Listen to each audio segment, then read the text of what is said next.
로마 교회에게 보내는 서신이 바로 이 로마서지요.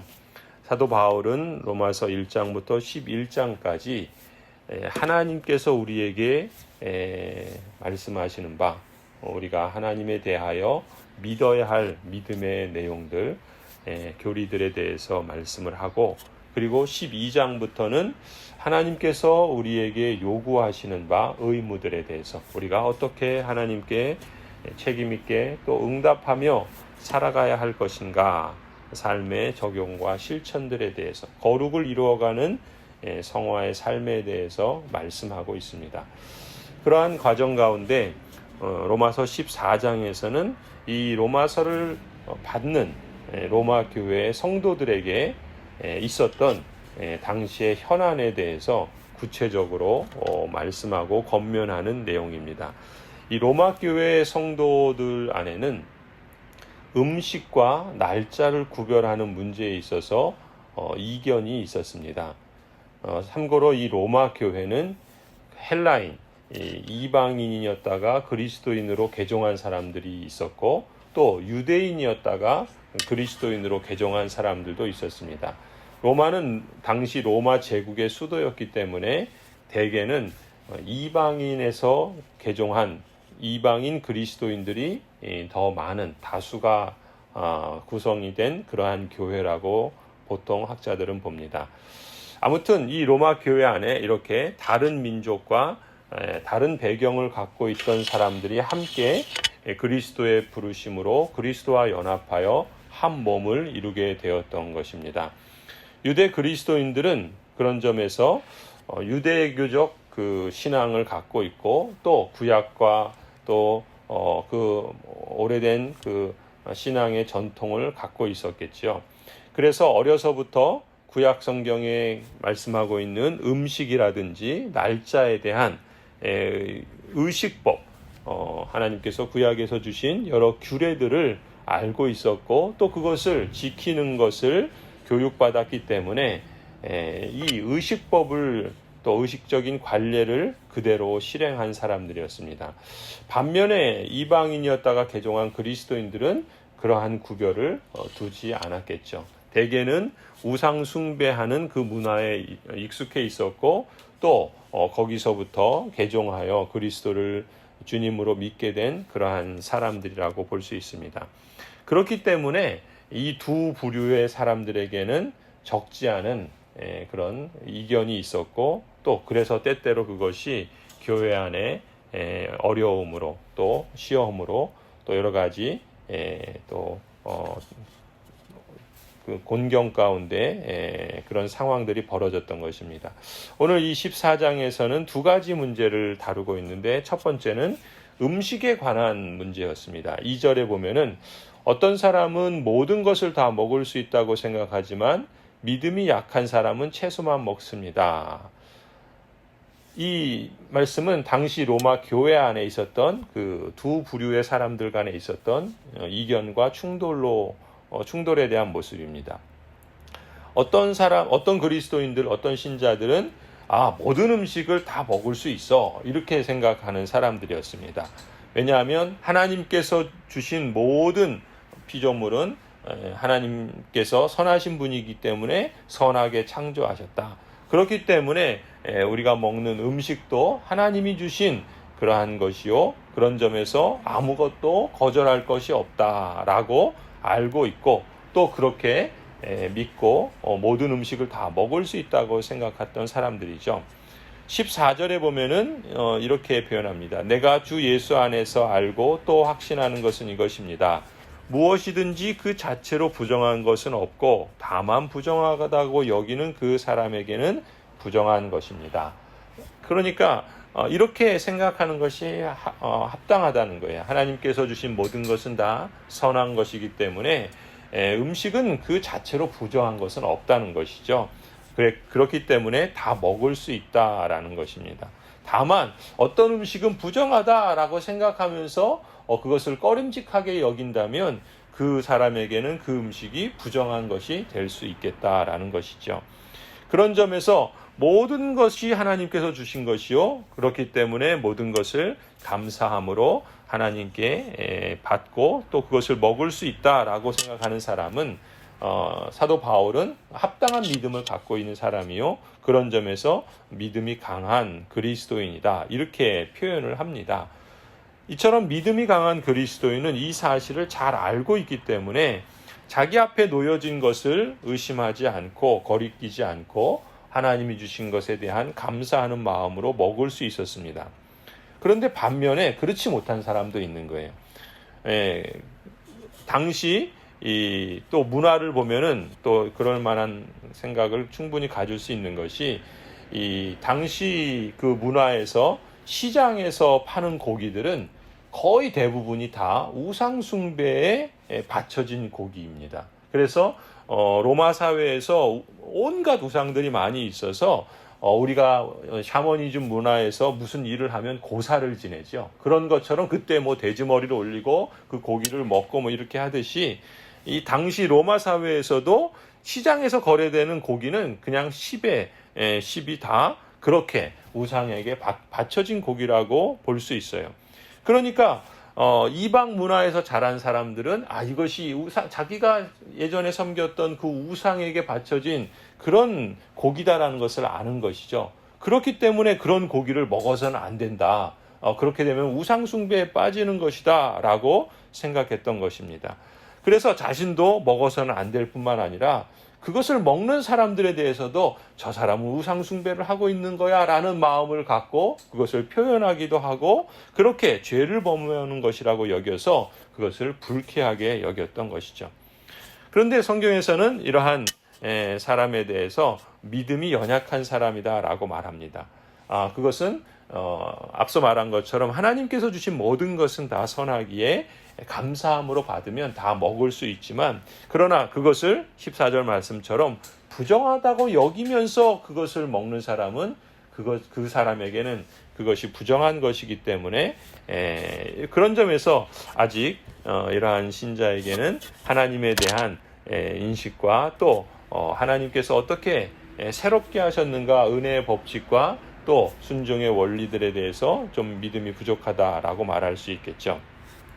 아무튼 이렇게 믿음이 연약한 사람은 고기를 그래서 전혀 먹지 않았고 오직 땅에서 나오는 열매만 만족하며 채소만 먹었던 것입니다. 이런 상황이 당시 로마 교회 안에 있었고요.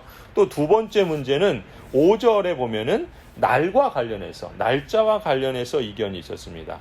또 어떤 사람은 이 날이 전날보다 더 중요하다고 생각하고 또 어떤 사람은 모든 날이 다 같다고 생각합니다. 각각 자기 마음의 확신을 가져야 합니다. 그 유대교에서 개종한 그리스도인들 같은 경우는 구약의 의식법을 지켜야 한다라고 생각하는 거예요. 그러다 보니까 구약에는 여러 날들이 있죠. 절기들이 있습니다. 유월절, 오순절, 또 첫날 월사, 또 초막절 이런 절기와 날들이 있고 또 그런 날들을 다른 날에 비해서 더 중시했던 것이죠. 하지만 반면에 이 모든 날들은 사실은 그리스도의 오심으로 말미암아 폐지되었죠. 그리스도께서 이 날들을 통해서 보여주었던 그 실체, 그리스도의 메시아 되심과 또 그 모든 것을 하나님께서 이루신 것을 이제 그리스도를 통해서 나타내 주셨는데 여전히 그 날들을 중요하게 여기고 여전히 그 날들을 지켜야 한다라고 생각하는 것은 그런 점에서 믿음이 연약한 것이라고 볼 수가 있습니다. 우리나라에도 그런 게 있죠. 손 있는 날, 손 없는 날 하면서 어떤 날은 더 중요하고 어떤 날은 더 좋은 날이고 이렇게 생각하는 것도 있고 사람들의 생각에는 이 날은 또 어떤 날보다 더 중요한 날이야 라고 생각하는 그런 경우들도 있습니다. 이처럼 어떤 사람마다 각기 다른 생각들을 갖고 있지만 지금 사도 바울도 그렇게 말씀하는 것이죠. 각각 자기 마음의 확신을 가져야 된다라고 말을 하면서 중요한 것은 이러한 충돌이 이견의 차이가 그 생각의 차이로 충돌의 원인이 있지만 또 그 충돌로 야기시킨 그 문제를 풀어가는 방식에 있어서도 원인이 있다라는 것을 말합니다.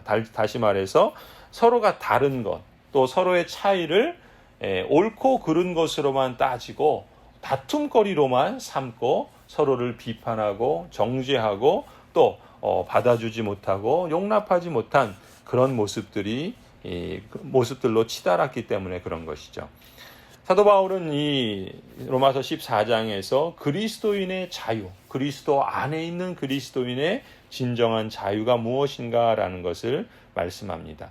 그리스도인의 자유를 알고 있는 믿음이 강한 신자들은 그렇지 못한, 그것을 알지 못하는 믿음이 약한 신자들을 멸시해서는 안 됩니다.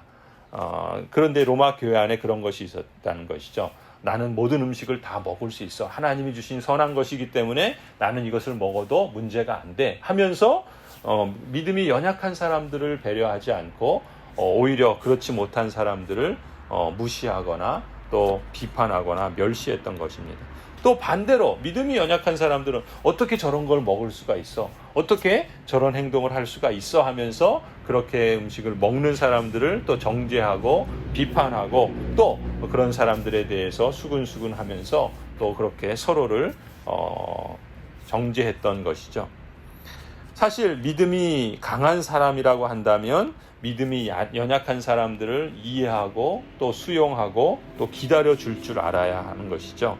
지식이 있는 사람은 자칫 그 지식으로 인해서 우쭐해지거나 자기 형제를 오만하게 또 경멸하는 태도로 바라보기가 쉽습니다. 그런 것을 주의해야 한다라는 것이죠. 그런가 하면은 믿음이 약해서 그리스도 안에서 하나님께서 주신 그 자유를 온전히 사용하지 못하고 무엇인가에 사로잡혀 있고 눌려 있는 그런 사람들도 있기 마련이죠. 그러한 사람들은 믿음이 강한 사람들이 마치 해이해진 그리스도인들처럼 그렇게 또 판단하고 비난하고 정죄하는 것도 바람직하지 않습니다. 사실 이 문제는 당시 로마 교회 안에 큰 갈등의 요인이었고 사도 바울이 로마서를 쓰는 데 있어서 중요한 이유이기도 했습니다. 사실은 이러한 문제와 갈등은 오늘날 교회에도 다양한 모습으로 있기 마련이죠. 사도 바울께서는 어느 한쪽만이 아니라 양쪽 다 서로를 관용하고 또 설득함으로써 다툼을 진정시킨 것을 볼 수 있습니다. 3절 말씀입니다. 먹는 사람은 먹지 않는 사람을 업신여기지 말고 먹지 않는 사람은 먹는 사람을 비판하지 마십시오. 하나님께서는 그 사람도 받아들이셨습니다. 무엇보다 하나님께서 받아들인 사람들이다라는 것을 서로 인식하는 것이 중요하다는 것이죠.